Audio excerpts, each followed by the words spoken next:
우리 여성교회 찬양이 너무 아름답죠? 네. 혹시나 걱정을 했습니다. 이번 주 주제 설교가 자비였거든요. 자비하면 뭐가 떠오르시나요? 어떤 전사님이 어제 그러시더라고요. 자비 뭐가 떠오르십니까? 그랬더니 헤이 호 이거 떠오른대요. 무슨 노래인지 아세요? 주의 자비가 이 노래 하실까봐 혹시나 제가 좀 준비를 했거든요. 그렇죠? 주의 자비가 내려와 이렇게 하는 거. 주의 자비가 봄비같이 이렇게 하는 노래 있죠. 아시죠? 아세요? 부르면 제가 율동 한번 해볼게요. 시작. 주의 자비가 내려와 나를 덮네. 헤이 이렇게 하면 여기까지만 하겠습니다. 안 하던 짓 하고 있죠 지금. 오늘은 제가 안 쓰던 영어도 좀 몇 마디 써야 되고요. 안 쓰던 그 원어도 몇 마디를 좀 해야 돼서 괜히 갑자기 설교가 좀 이상해지지 않을까, 엄숙해지지 않을까 싶어서 초장에 좀 우리 성도님들께 기쁨을 좀 드리고자, 웃음을 좀 드리고자 좀 했습니다. 자비 그러면 보통 이렇게 이제 노래가 생각이 나고, 더불어서 영어로 어떤 단어가 떠오르시나요? 머시라고 하는 단어가 있습니다. MERCY라고 하는 멀시라고 하는 단어가 이제 자비 그러면 떠오르는 단어예요. 그래서 연상되는 단어를 생각하게 되면 용서, 긍휼, 사랑, 은혜 뭐 이런 것들이 연상돼서 같이 떠오르게 됩니다.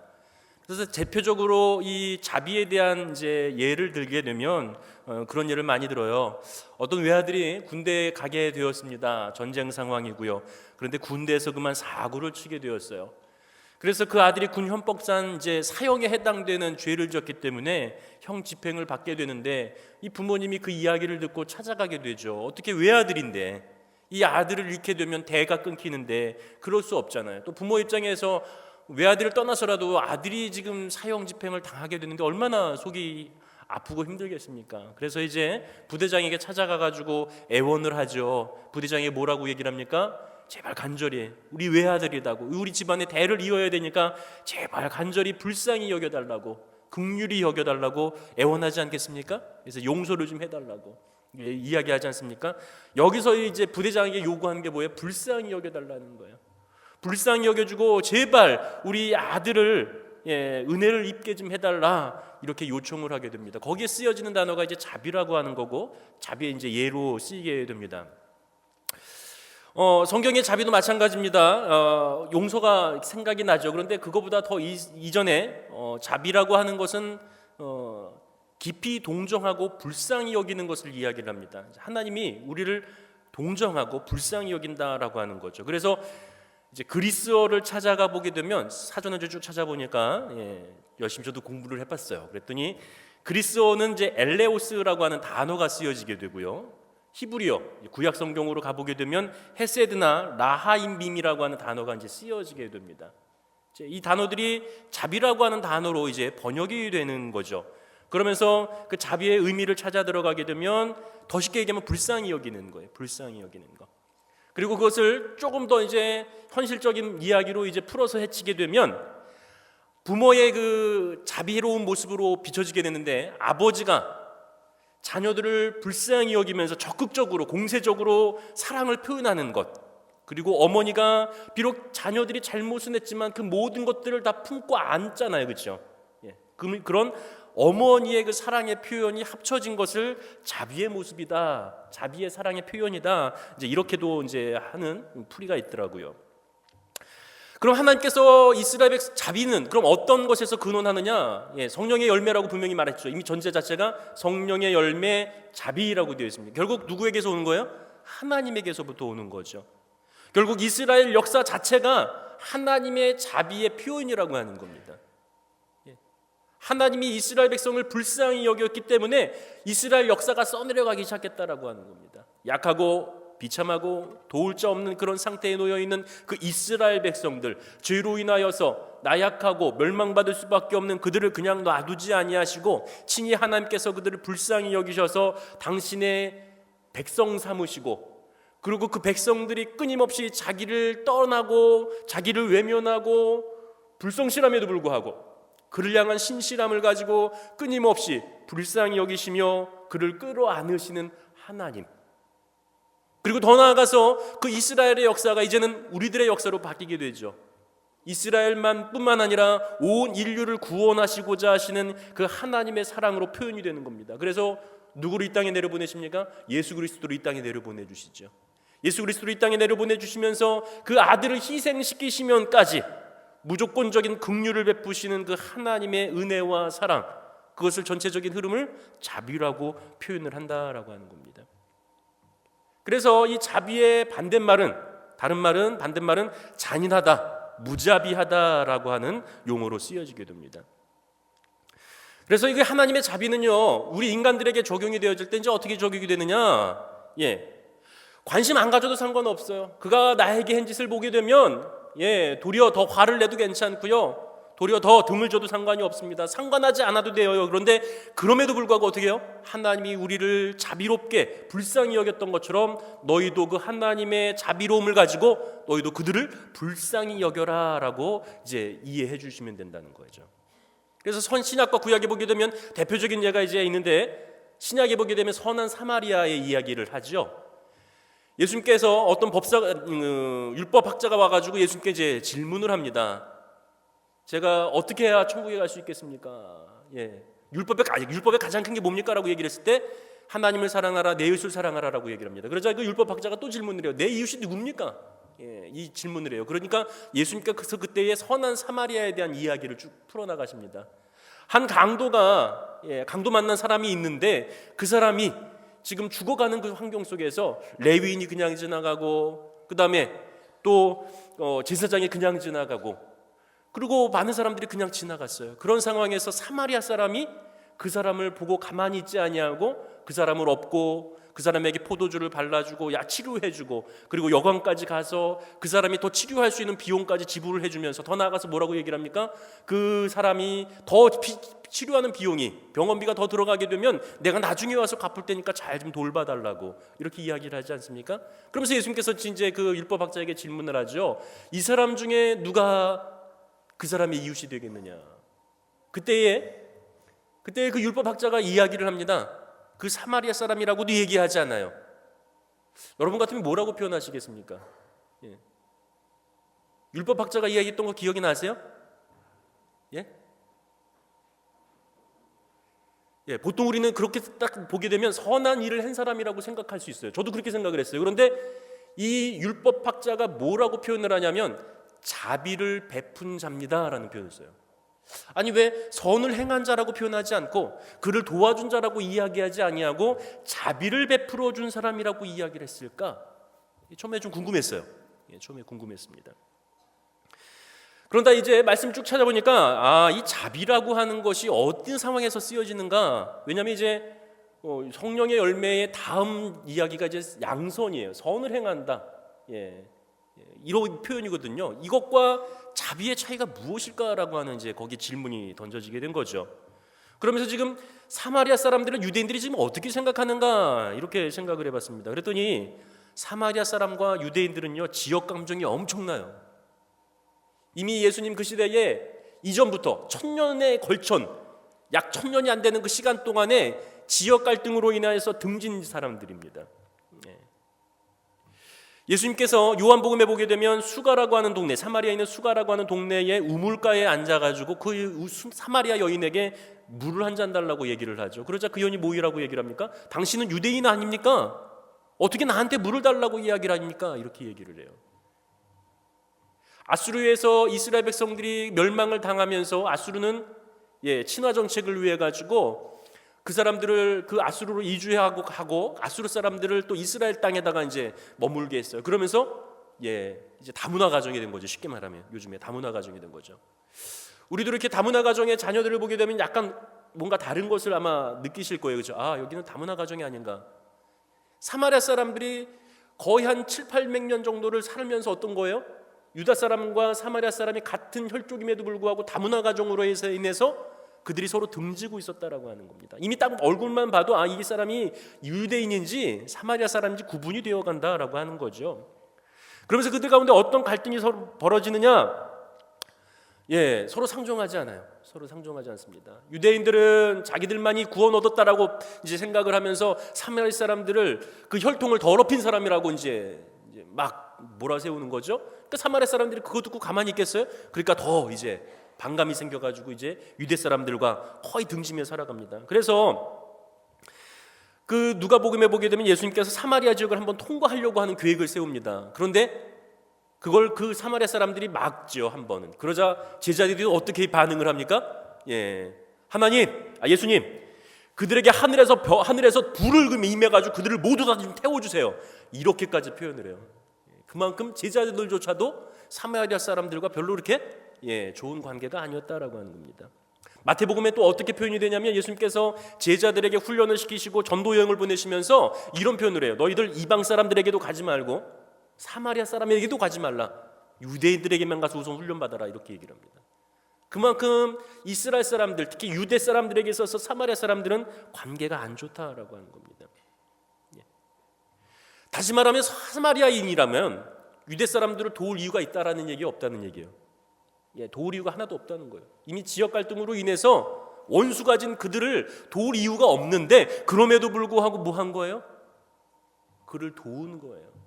그를 불쌍히 여긴 겁니다. 불쌍히 여길 이유가 그 사람들에게는 하나도 없다고 생각을 했는데 심지어는 유대인조차도 하나님의 백성이라고 자부했던 그들조차도 그 사마리아 사람을 불쌍히 여길 이유가 하나도 없는데 그들은 거꾸로 어떻게 해요? 유대 사람을 불쌍히 여겨서 그에게 도움을 준 그 행위가 자비라고 이해가 되었다라고 하는 거죠.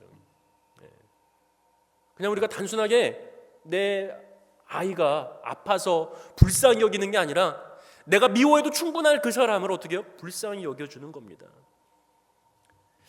구약에 보게 되면 다윗의 모습에서 그런 모습이 나옵니다. 다윗이 이제 정권을 차지하게 됩니다. 그러고 나서 어떤 일을 벌이냐면 사울의 후손들을 찾기 시작해요. 사울의 후손들. 왜 그랬을까요? 만약에 역사적인 이야기를 쭉 아는 사람이라고 한다면 이스라엘의 역사가 아니라 그냥 일반적인 역사를 아는 사람이라고 한다면 삼족을 멸하기 위해서 그런 거예요. 생각해 보세요. 정권이 바뀌었죠? 10년 동안 사울에 의해서 다윗은 쫓겨다녔죠? 그리고 왕권은 바뀌어가지고 사울과는 망했죠? 그러면 지금 다윗이 사울의 그 친인척들을 찾아다닌다는 얘기는 뭐겠어요? 사울의 사람들을 모두 다 진멸시키려고 하는 계획이 있지는 않았을까 싶었던 거죠. 그런데 다윗이 거기서 놀라울 얘기를 합니다. 사울의 친척 중에, 사울의 후손 중에 누구 남은 사람이 없느냐? 내가 그에게 하나님의 은총을 베풀고자 한다라는 거예요. 놀라운 얘기입니다. 이거 삼족을 멸해도 시원찮을 이야기인데 상황인데 지금 다윗이요 그에게 내가 하나님께 받은 은혜와 은총이 있기 때문에 그걸 가지고 내가 그 사울의 후손에게 하나님의 은총을 베풀겠다. 그래가지고 무비보셋이라고 하는 5살 때에 피해서 도망가다가 그 유모가 떨어뜨리면서 다리를 절름발이가 된 그 무비보셋을 데려다가 어떻게 해요? 친히 자기의 밥상 앞에서 밥을 먹게 하고 왕궁에서 지내게끔 했다라고 하는 거죠. 생각해 보세요. 사울에 의해서 10년 동안에도 도망 다녔습니다. 그 모진 세월 동안 힘든 인생을 살았어요. 그런데 그 아들을 보면 누가 떠오를까요? 미워할 수밖에 없는 그 사울이 떠오름에도 불구하고 다윗은 어떻게 해요? 그를 긍휼히 여겨줬다라고 하는 겁니다. 불쌍히 여겼다라고 하는 겁니다. 그리고 그 근본은 어디에 있습니까? 바로 하나님에게서 받은 은혜가 있다라고 하는 거죠. 왜요? 다윗도 압니다. 자기가 인생 가운데서 얼마나 하나님에게 범죄를 줬는지. 바세바의 아내로 인해 가지고 결국은 우리아를 죽이게 하고 범죄를 했던 그를 하나님께서 불쌍히 여기시고 긍휼히 여겨주셔서 자기를 세워주신 그 하나님을 경험한 다윗에게 있어서 하나님의 은혜가 너무나 크기에 이제 어떻게 해요? 무비보셋이 미워지지 않는 거예요.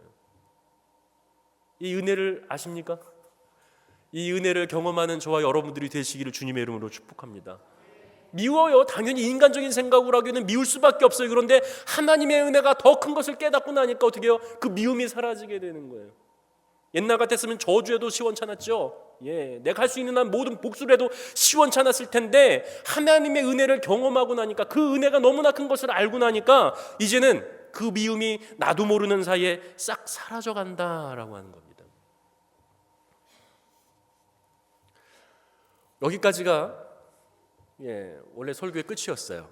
자, 우리 같이 이렇게 자비하시며 삽시다 이렇게 하려고 했어요. 그런데 어제 큰일이 벌어졌습니다. 제가 안 보던 영어 성경을 참 들여다봤어요. 그래서 갈라디아서 5장 22절의 말씀에 이 자비가 어떻게 될까 이렇게 찾아봤는데 영어 성경을 들여다보고 다른 번역본을 들여다봤는데 이 자비가 멋이라고 하는 영어 단어가 아니더라고요. 카인드로 나와 있어요. 혹시 아세요? 친절, 카인드니스. 또 어떤 번역본에는 젠틀리스라고 나와 있어요. 젠틀하다. 또 어디에서는 굿니스라고도 하는 표현이더라고요. 갑자기 그걸 보는 순간에 이거 이상하다. 그리고 그게 어떤 단어로 쓰여 다시 이제 번역이 됐는가 다른 번역본이 있죠. 우리가 보는 거는 한글 개역 개정판이고요. 그리고 이제 성경이 번역된 게 번역본이 상당히 많습니다. 새 번역이 있고 공동 번역이 있고요. 또 이제 여러 가지 쉬운 말 성경, 우리말 성경 많이 있어요. 그런 번역본에서 어떤 식으로 번역이 됐는가 봤더니요, 자비라고 번역된 건 여기밖에 없어요. 다 어떤 단어로 번역이 됐냐? 친절이라고 하는 단어로 번역이 됐어요. 우리 성도님들은 그 자비와 친절이 연관이 되십니까? 안 되시죠? 안 된다고 생각하고 그냥 할게요. 처음에 저도 연결이 안 됐어요. 그래가지고요, 제가 이제 갑자기 머리가 하얘지기 시작하면서 그러면 원어를 한번 찾아봐야 되겠다. 원어를 들여다봤어요. 원어를 들여다봤더니 처음에 사전에서 찾아봤던 그 원어는 아까 말씀드렸듯이 어떤 단어였냐면 엘레오스라고 하는 단어였어요. 엘레오스라고 하는. 이제 구약까지 갈 필요 없이 지금 그리스어, 헬라어만 신약만 보는 거예요. 엘레오스라고 하는 단어였는데 그 원서를 찾아서 들여다봤더니 엘레오스가 아니에요. 어떤 단어였냐면 크레스테토스라고 하는 단어였어요. 갑자기 머리가 더 하얘지기 시작했습니다. 크리스토테소스라고 하는 단어였어요. 그리고 그 단어들이 지금 신약에 몇 번이나 나오는가 봤더니 11번이 나와요. 그리고 11번 중에서 5번이 자비로 번역이 되고요. 그리고 바울 서신에서 4번이 자비로 번역이 되고요. 나머지는 선하다 이런 표현으로 번역이 됐어요.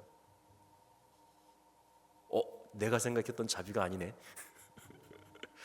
놀라움이었어요. 그러니까 굉장히 당황된 거죠. 놀라움이 아니라 당황된 겁니다. 지금 번역에서 나온 이 단어가 내가 흔히 생각했던 자비와는 다른 거였다라고 하는 거죠. 그래서 제가 그때부터 이제 도대체 자비로 번역이 된, 전 영어 싫어합니다. 그래서 사랑하면 사랑하는 거지, 사랑한다는 표현도 하고 좋아한다는 표현도 하고 왜 이렇게 번역이 달라요, 그죠? I love you 그러면 나는 당신을 사랑합니다. 이거 딱 하나만 하면 되는데 사랑해요, 나는 당신을 사랑합니다, 좋아해요, 뭐 이렇게 딱 이렇게 번역이 되잖아요. 번역이 굉장히 다양할 수 있잖아요. 전 그래서 영어를 별로 안 좋아해요. 수학이 더 좋습니다. 개인적으로는 딱 떨어지잖아요. 자비로 번역된 단어가 몇 개가 있는가 한번 찾아봤더니요, 세 단어가 자비로 번역이 되더라고요. 봤더니 엘레오스라고 하는 단어가 자비라고 하는 단어로 번역이 되고요, 오이크틸모스라고 하는 단어가 또 자비로 번역이 되고요, 크레스테토스라고 하는 단어가 자비로 번역이 되는데 그 단어들이 다 자비로만 번역이 되느냐? 아니더라고요. 자비는 극히 일부분이에요. 또 일부분이더라고요. 엘레오스라고 하는 말이요 67번이나 등장을 하는데 진짜 이거 어제 찾느라고 많이 힘들었어요. 67번이나 등장을 하는데 자비로 번역된 건 4번밖에 없어요. 나머지는 다 어떻게 번역이 됐냐면 긍휼하다. 긍휼하다라는 표현으로 많이 번역이 되더라고요. 오이크틸모스라고 하는 단어가 이제 총 9번이 나와요. 신약에 보니까. 그 중에 6번이 상당히 많은 숫자가 자비로 번역이 되는데 나머지 단어는 어떻게 여기느냐? 불쌍히 여기다라고 하는 단어로 또 바뀝니다. 아까도 얘기했지만 크레스텔토스라고 하는 단어는 이제 자비로 번역된 건 5번이나 나오고요. 나머지 6번은 다른 단어로 선하다 뭐 이런 단어로 번역이 되는 것을 보았습니다. 뭐 이렇게 복잡한가 싶었어요. 처음엔 연관이 안 되고 이걸 어떻게 풀어가야 되는가, 어떻게 해석을 해야 되는가 굉장히 난감했는데 여기서 또 한 가지 이제 또 재미있는 사실을 발견한 게 뭐냐면 우리는 옛날에 우리나라에 처음에 복음이 들어왔을 때 예수 믿는 사람들을 가리켜서 세상 사람들이 뭐라고 조롱을 했냐면 예수쟁이라고 이제 불렸습니다. 그게 이제 좋은 의미와 나쁜 의미가 이제 함께 섞인 거죠. 아유 저 예수쟁이 이랬죠. 예수 믿는 사람들을 가리켜서. 그런데 그 처음에 초대 교회가 그리스도인들이 예수님 믿으면서 불려졌던 별명이 뭔지 아세요? 크레스테토스라고 하는 단어예요. 크레스테토스, 친절하다라고 하는 거예요. 그리스도라고 하는 단어가 이제 그리스어로 크리스토스라고 하는 거거든요. 거기에 약간 다른 단어예요. 크레스테토테스라고 하는, 비슷하죠. 그래서 그리스도인들은 크리스테토테토스라고 하는 친절한 사람으로 불려졌다라고 하는 겁니다. 와, 내가 생각했던 자비랑 많이 틀리네. 친절한 뭡니까? 거기서 이제 원어를 찾아 들어가 보니까 또 이런 표현이 나와요. 부드럽다, 자상하다, 이런 표현으로 나오더라고요. 그러니까 하나님께서 우리를 불쌍히 여기시고 긍휼히 여기시는 것과 지금 내가 지금 찾아 들어가는 걸 보니까 완전히 다른 느낌이 나는 것 같아요. 도리어 친절하고 부드럽고 선하시고 자상하신, 그래서 우리에게 은혜 베푸시고 은총 베푸시고 인자하신 하나님으로 나오기 시작한다는 거죠. 초대교회 사람들을 가리켜서 세상 사람들이 어떻게 인식을 했느냐? 예수님 믿는 사람들은 권위가 있고 능력이 있기 때문에 예수님 믿는 사람으로 이해된 것이 아니라 이렇게 친절하고 부드럽고 상냥한 모습을 통해서 아, 저 사람들은 정말 예수님 믿는 사람들이었구나, 이렇게 이해했다는 거죠. 그런 거 혹시 경험해 보신 적 있나요? 주변에서, 아니면 본인이 예수님 믿으면서 나도 모르게 부드러워지고 욱했던 것들을 참게 되고 나도 모르게 상냥한 사람으로 바뀌는 경험. 이게 바로 여기서 이야기하는 자비, 여기서 얘기하는 그 선하심, 친절함이라고 하는 거라는 겁니다. 자, 그런데 한번 생각해 보세요. 만약에 이 단순한 우리의 행위가 친절한 것만 가지고 우리가 정말로 그 사람을 성령의 열매로 이야기할 수 있는가? 성령의 열매는 성령께서 내 심령에 함께 하시기 때문에 나도 모르는 사이에 내 속사람이 바뀌는 것을 이야기하잖아요. 아직도 그 사람에 대해서 미움이 남아있고 그 사람에서 증오가 남아있는데 겉으로는 상냥한 걸 가지고 우리는 친절함이라고 표현할 수 있을까요? 처음에는 그 자비가 아닌 줄 알았어요. 그런데 전체적인 말씀을 다 읽어가면서 그 자비라는 단어들이 어떤 식으로 어떤 문장에 어떻게 쓰여졌는지를 하나하나 다 읽어 내려가면서 보니까 그 자비는 아니지만 그 자비를 그 자비로 연결해서 봐도 되겠구나. 이해가 되세요? 그 자비가 그 자비는 아닌데 그 자비를 그 자비랑 연결해서 생각을 해도 괜찮아요. 친절함을 불쌍함과 연결해서 생각한다는 거죠. 하나님을 몰랐을 때는 밉고 화가 나고 내 승질대로 욱했던 성질이 나오지만 하나님의 은혜를 경험하고 나니까 그가 불쌍해지면서 어떻게 해요?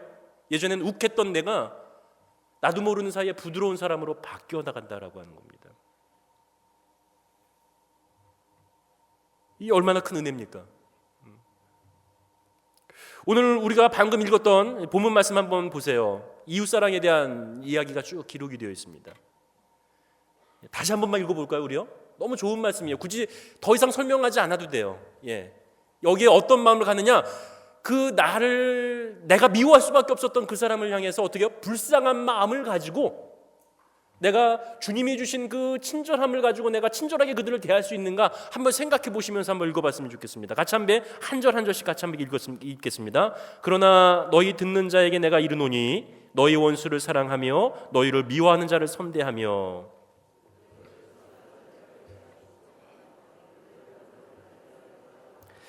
너희 뺨을 치는 자에게 젖밤도 돌려대며 내 겉옷을 빼앗는 자에게 속옷도 거절하지 말라.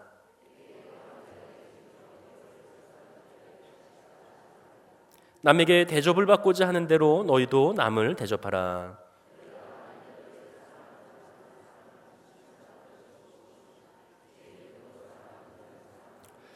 너희가 만일 선대하는 자만 선대하면 칭찬받을 것이 무엇이냐? 죄인들도 이렇게 하느니라.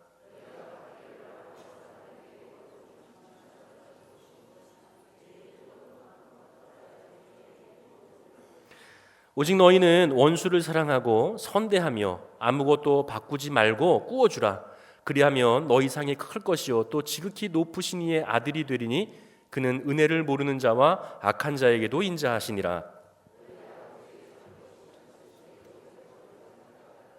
비판하지 말라. 그리하면 너희가 비판을 받을 것이요 정죄하지 말라. 그리하면 너희가 정죄를 받을 것이요 용서하라. 그러하면 너희가 용서를 받을 것이요 주라. 그리하면 너희에게 줄 것이니 곧 후히 되어 누르고 흔들어 넘치도록 하여 너희에게 안겨주리라. 너희가 헤아리는 그 헤아림으로 너희도 헤아림을 도로 받을 것이니라. 하나님께서 나에게 베풀어 주신 그 은혜와 긍휼하심이 너무나 크기에 예전엔 미워할 수밖에 없고 증오할 수밖에 없고 저주받게 할 수밖에 없는 그 사람을 향해서 어떻게 해요? 불쌍한 마음을 가지게 되고 도리어 선대할 수 있고 친절하게 대할 수 있는 은혜가 저와 여러분들에게 함께할 때에 하나님께서 크신 은혜와 은총을 베풀어 주실 줄로 믿습니다. 근데 이게 쉽나요? 쉬운 게 절대 아니에요. 인간적인 생각으로 가지게 하게 되면 안 돼요. 인위적으로 노력하려고 그러면 정말 어렵습니다. 왜요? 안에서 내 분노와 내 화가 계속해서 쌓여가기 때문에 그래요.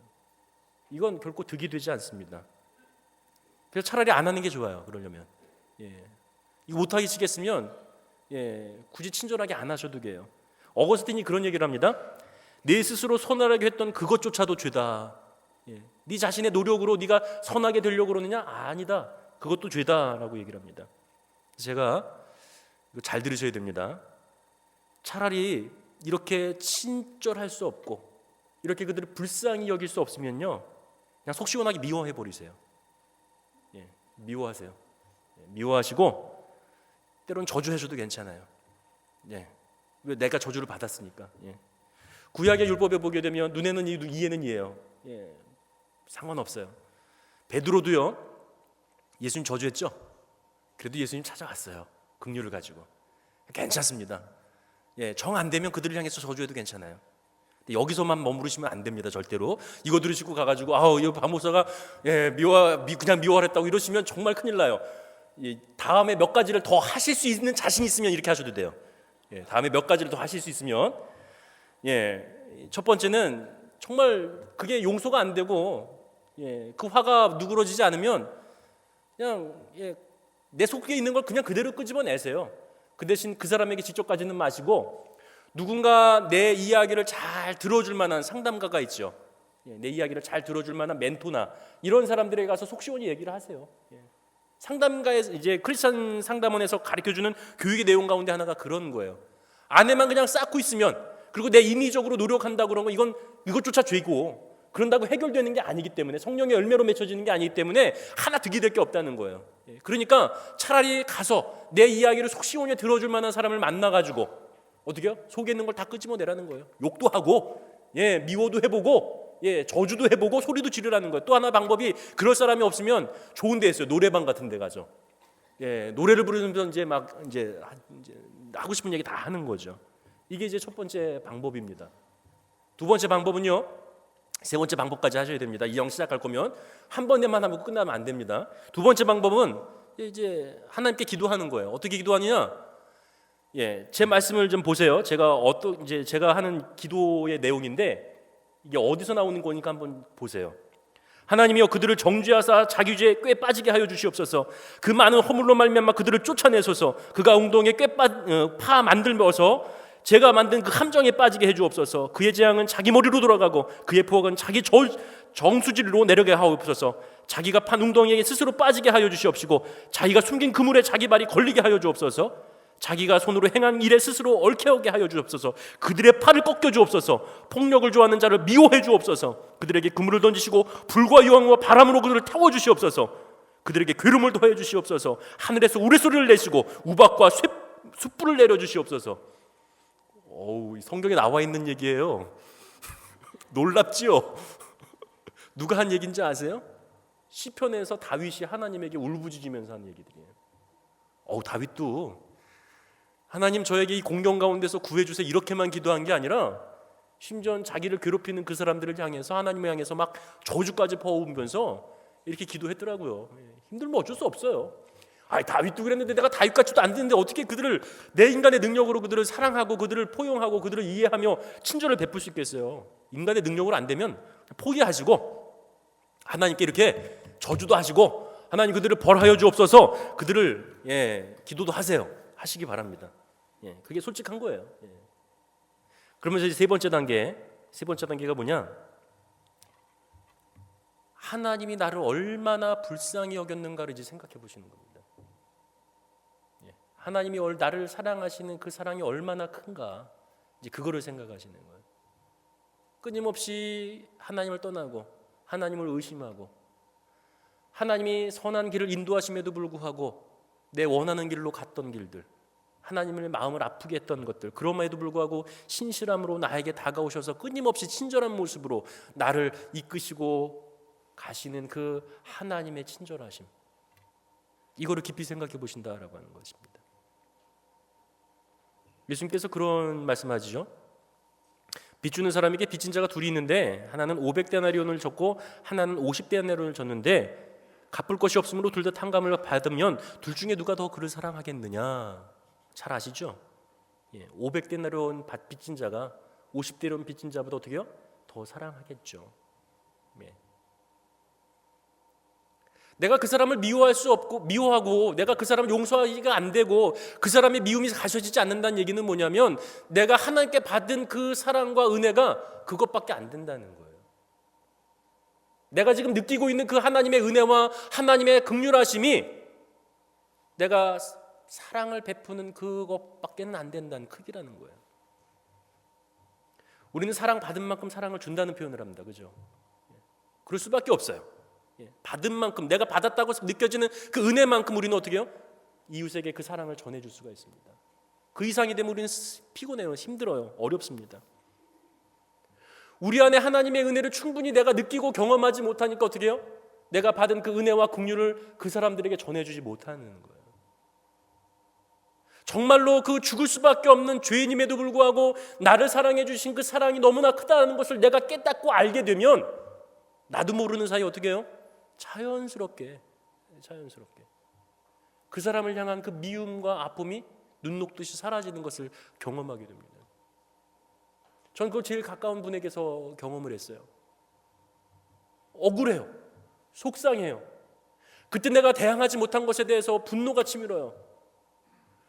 그러고 나니까 그것에 대한 미움과 억울함 때문에 20년 가까이, 15년 가까이를 앓고 있었던 분이 계십니다. 신앙생활이 재미가 없죠. 즐겁지가 않죠. 몸은 점점 부해지고 얼굴은 점점 검해지고 병원에 가도 지금 몸이 상태가 굉장히 안 좋은데 그 원인도 찾아내지 못하고 그러던 어느 날 예배드리다가 하나님의 은혜가 깨달아지게 되는 거예요. 그렇게 수없이 들었던 그 은혜가 그냥 머릿속에만 있었는데 그 가슴으로 와서 확 내려오니까 내가 하나님께 받은 그 사랑과 긍휼과 은총이 얼마나 큰지를 깨달으니까 그들 향한 미움이 한순간에 자기도 모르게 사라지더라는 거죠. 그러고 나니까 어떻게 돼요? 예전에 그들의 얼굴을 못 봤대요. 왜? 보면 분노가 치밀어 오르고 두렵고 몸이 부들부들 떨리더라는 거죠. 그런데 어떻게 해요? 도리어 이제 만나면 찾아가서 악수할 수 있고 껴안아줄 수 있고 나도 모르는 사이에 그를 향한 미움이 사라졌다라는 거죠. 성령의 열매인 줄로 믿습니다. 인간의 능력으로 인간의 내 의지로 되는 게 아니에요. 말 그대로 하나님께서 내 안에 오셔서 내 마음을 바꿔주시는 것을 경험해야 된다는 겁니다. 제가 그래서 그냥 미워하라고 하는 거예요. 내가 인위적으로 내가 사랑해 보려고 하고 용서해 보려고 하면 안 돼요. 도리어 그냥 내 맘 놓고 미워해 보세요. 그리고 하나님을 간구해 보세요. 내 심령 안에 성령의 열매가 하나님의 은혜와 은총을 느끼게 하시고 깨닫게 해주십시오. 그래서 주님께서 내 안에 계시면 나도 모르는 사이에 나를 바꿔주시는 그 주님을 만나보지 않겠습니까? 그럼 확실하잖아요. 아, 주님께서 지금 내 안에 계셔서 나를 바꿔주시고 은혜 베풀어 주셨구나. 바울이요 그것을 경험합니다. 바울도요 서신서를 쭉 보게 되면 재미난 것을 발견을 하게 됩니다. 그가 처음에 쓴 글과 처음에 바울 서신이 한 12권이 되어 있는데 그 12권의 내용들을 보게 되면 처음 썼던 글과 나중에 썼던 글들을 보게 되면 그가 신앙과 그의 인격과 성품이 점점 더 성숙해가는 것을 이렇게 보게 돼요. 그래서 전에도 한번 말씀을 드렸을 텐데 고린도전서가 제일 먼저 쓰여진 책들 중에 하나예요. 그런데 거기에 보게 되면 바울이 자기를 스스로를 어떻게 얘기를 하냐면 나는 사도 중에 가장 작은 자다 이렇게 표현을 합니다. 그래도 제일 어디에 높여놓냐? 사도들 격에 높여놓습니다. 그러다가 에베소서가 이제 중반 후반 때 가서 쓰는 거거든요. 거기에 가게 되면 바울이요 사울하고 옆에 나란히 쓰지 않고 내가 성도들 중에 가장 작은 자다 이렇게 자기를 한참 낮춥니다. 디모데전서는요 거의 끝판에 가서 쓰는 글입니다. 이제 얼마 안 돼서 쓴 거래요. 돌아가시기. 거기에 보게 되면 바울이 자기를 뭐라고 표현하는지 아세요? 죄인 중에 괴수다. 하나님의 은혜를 경험하고 나니까 처음엔 자기를 드러내려고 그러는데 이제 나중에 점점 어떻게 해요? 내가 죄인 중에 괴수다. 그의 인격과 그의 신앙과 성품이 점점 더 성장하면서 자의식을 그렇게 표현하더라는 거죠. 한 가지만 말씀을 드리고 이제 마칠게요. 바울이요 처음에 초기 사역 때 등진 사람이 있습니다. 누구냐면 바나바와 마가예요. 1차 전도여행이 끝나고 나서 2차 전도여행을 떠나려고 하는데 바나바랑 크게 심하게 다투게 됩니다. 그 이유는 뭐였냐면 1차 전도여행 때 중간에 사역을 포기하고 다시 그냥 돌아왔던 그 마가를 데려가느냐 마냐는 거였어요. 사울은요 굉장히 강직했던 사람이었습니다. 그러다 보니까 그렇게 중도에 포기하는 사람 데려가서 또 무슨 문제 일으키려고 그러느냐. 그런 마음 가지고는 안 된다. 나 못 데려간다. 바나바는 그래도 데려가자. 못 데려간다 그래가지고 갈라서게 됐어요. 그런데 그의 서신을 보게 되면 마가 이름이 심심치 않게 등장을 합니다. 골로새서 옥중 서신이에요. 거기서 어떤 표현이 나오냐면 그 골로새 그 교회에다가 마가를 보내면서 마가가 거기에 땅에 이르게 되면 너희들이 잘 영접해라 이런 얘기를 해요. 이미 어떻게 해요? 관계가 회복이 되어졌다라는 얘기죠. 디모데 후서에 가보게 되면 어떤 표현이 나오는지 아세요? 맨 마지막에 바울이 자기의 임종을 이제 곧 죽을 것을 알고 마지막에 쓴 편지가 디모데 후서예요. 거기 맨 후반절에 가보게 되면 어떤 글을 쓰게 되냐면 이 사람도 떠나고 저 사람도 떠나고 이 사람은 저리로 가고 저 사람은 이리로 가고 주변에 누가만 남았구나. 디모데여 내가 올 때에 마가를 꼭 데리러 와라. 그가 나의 일에 유익하니라. 처음에는 기질이 안 맞는다고 중도 포기했다고 마가를 멀리 했는데 그게 아니라는 걸 깨닫죠. 그리고 어떻게 해요? 받아들이고 도리어 사역의 가장 중요한 한 사람으로 그를 세우고 그와 함께 하려고 했던 그 바울의 모습을 본다라고 하는 거죠.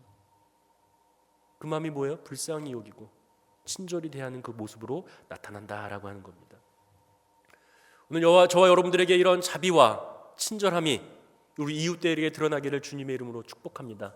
그 이웃은 누굽니까? 특별히 나와 갈등 관계에 있는 사람들, 나를 힘들게 하는 사람들, 내가 미워할 수밖에 없는 그 사람들을 향하여서 내 노력이 아닌 성령의 은혜로 하나님의 긍휼하심을 내가 경험한 후에 나도 모르는 사이에 여러분들의 모습 속에서 저의 모습 속에서 이 친절함으로 드러나시기를 주님의 이름으로 축복합니다.